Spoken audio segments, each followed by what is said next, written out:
Hello and welcome back to my channel. Today I'm going to be doing some painting and I thought I'd take you along with me. It's not exactly a tutorial or a step-by-step process, it's more just me documenting my process, which can be a little bit messy and kind of disorganized, but we get there eventually. The first thing I like to do is just look through all of my supplies. This can be a bit of a process, but it really helps me to organize my thoughts and also make sure that I'm using the right tools. For example, right now I'm looking to make sure that this is actually oil paint and not something else. I have been fooled in the past. Next thing I do is I make sure that my canvas is all set up.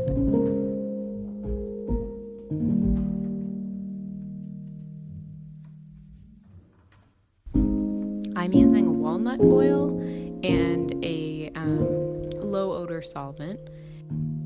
Just sketch out kind of a rough estimate of what I'm going to paint. It had been a goal of mine to paint from a photograph that I'd taken, to have an actual reference to go back to and make sure everything is right. And I definitely am going to do that in the future, but I couldn't help myself and I just sort of went back to my old ways and drew something that I wanted to paint. I'm looking at my computer for just general references of the flower. Flowers I'm painting are called Nasturtiums, and they're really, really cute and kind of quirky and whimsical, and they seem like a lot of fun. I've never painted them before though.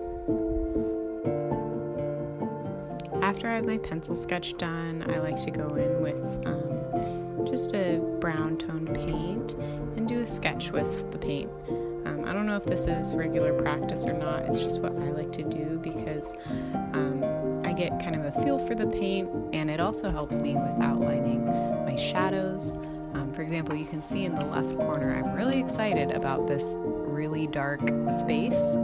It lightens up as we go, but I just could tell that that was where I wanted the darkest of my shadows to be.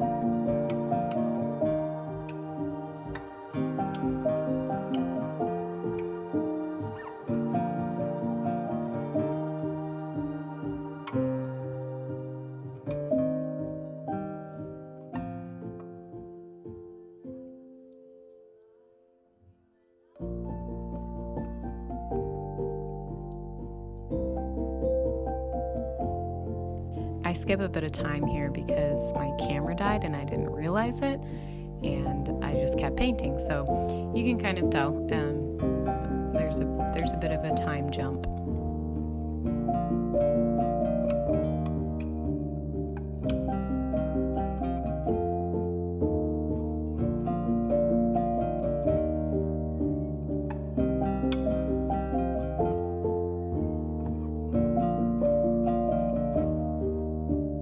At this point in the video, it's a couple days later and I've just sat down to paint and suddenly realized, oh, I should probably be filming. So I had already put quite a bit of color on canvas, but hopefully you get the gist. Basically, I just decided to go for a red and white striped tablecloth, and now I'm just putting in some shadows and that sort of thing.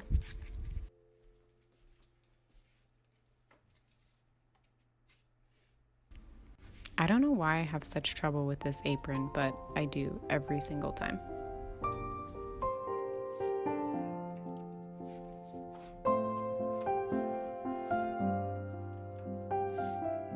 If anyone has a better idea on how to store oil paints, I am all ears because I just have been putting plastic wrap over it, and it does a pretty good job since I paint regularly, but the paints still dry out and it just seems kind of like a waste. So yeah, I'm not really sure how to do it. I don't know if there's a way. I can think maybe to spray the tray with oil or something, but I don't know. You'll notice as we go through this part that there's quite a few blurry spots. I thought that my camera was in focus and it wasn't. But you can also kind of just get the gist of what I'm doing here. I find that when I'm painting, I like to blur my eyes. It's where I just let them kind of relax out of focus, and it helps me with getting those light spots and shadows, and also just the textures in general.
I know I could have adjusted the easel, but honestly, sometimes just sitting on the floor is kind of a nice change of pace.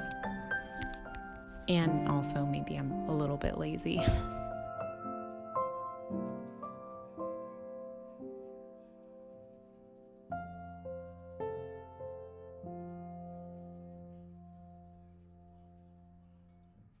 I took a painting class once, and I remember the teacher talking about having really sure and determined brush strokes, and I have to say I don't have that.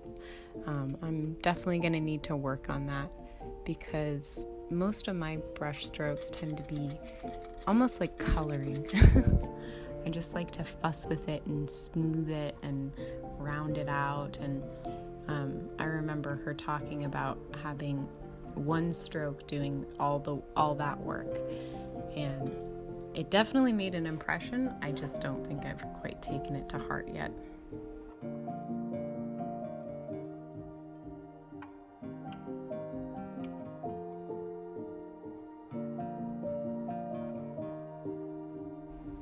Sometimes the problem with painting from your imagination, if you're an amateur like me, is that you really don't have the sense of lights and darks and shadows and contrasts as innately as you should.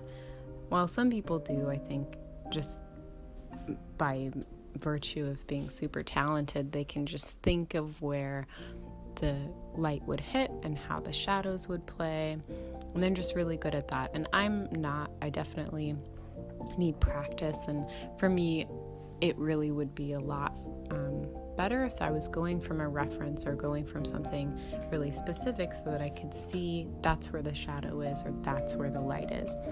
And so the next painting that I do, I'm definitely going to do it from a reference. All of this is just from my mind's eye, and you'll be able to tell that it's not really very accurate.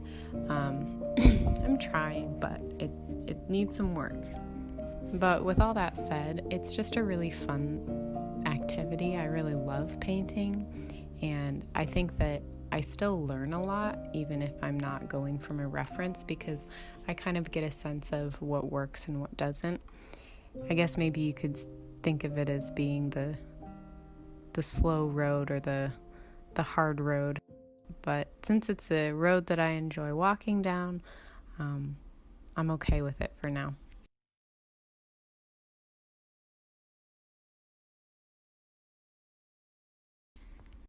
And this is kind of an example. I didn't really know if this was going to be a leaf or a flower. And then I just decided, yeah, it's going to be a flower. And it ended up being one of my favorites that I'd painted so far.